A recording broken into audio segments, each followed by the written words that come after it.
নমস্কার, আমি সাধনা। আজকের বানাবো পমফ্রেট মাছের ঝাল। পমফ্রেট মাছ নমস্কার, আমি সাধনা। আজকের বানাবো পমফ্রেট মাছ আলু দিয়ে ঝাল।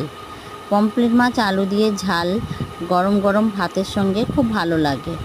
প্রথমেই পমফ্রেট মাছগুলোকে ভালো করে ধুয়ে নিয়েছি। ধুয়ে আমি নুন আর হলুদ মাখিয়ে নিয়েছি। মাখিয়ে নিয়ে এবার এগুলোকে আমি ভেজে নেব।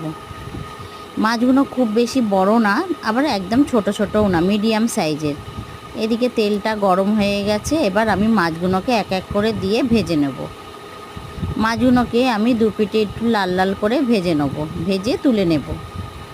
মাছগুলো আমার সব ভাজা হয়ে গেছে। ওই তেলের মধ্যে দিয়ে দেবো অল্প একটু কালো জিরে ফোড়ন, আর দিয়ে দেবো আলুগুলোকেও আমি একটু লাল লাল করে ভেজে নেব। আলুটা হালকা লাল লাল করে আমার ভাজা হয়ে গেছে। এবার দিয়ে দেবো পেঁয়াজ, আদা, রসুন, টমেটো একসঙ্গে আমি পেস্ট করে নিয়েছি। সেই পেস্টটা আমি দিয়ে দিলাম। দিয়ে এটাকে একটু নেড়ে চেড়ে নিয়ে এবার দিয়ে দেবো গুঁড়ো মশলা, হলুদ গুঁড়ো, লঙ্কার গুঁড়ো, জিরের গুঁড়ো, ধনের গুঁড়ো, দিয়ে দেবো স্বাদ মতন এতে নুন, আর দিয়ে দেবো অল্প একটু কাশ্মীরি লঙ্কার গুঁড়ো। দিয়ে এবার মশলাটাকে ভালো করে কষিয়ে নিতে হবে। দিয়ে দিলাম বাটি ধুয়ে জলটাও।